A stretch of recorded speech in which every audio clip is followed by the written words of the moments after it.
संसदेच्या पावसाळी अधिवेशनापूर्वी देशाच्या राजकारणातली एक अत्यंत मोठी बातमी समोर येते।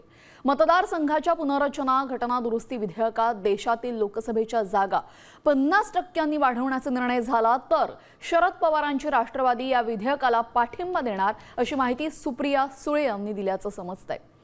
सूत्रांनी या संदर्भात माहिती दिली असून केंद्रीय गृहमंत्री अमित शहा यांनी घेतलेल्या सर्वपक्षीय बैठकीमध्ये या प्रस्तावावर चर्चा झाली असून केवळ शरद पवारांचीच राष्ट्रवादी नाही तर ठाकरे सेना आणि काँग्रेससह डीएमके सुद्धा या प्रमुख विरोधी पक्षांनी सुद्धा या प्रस्तावाला सकारात्मक होकार दिल्याचा दावा सुप्रिया सुळे यांनी केलेला आहे।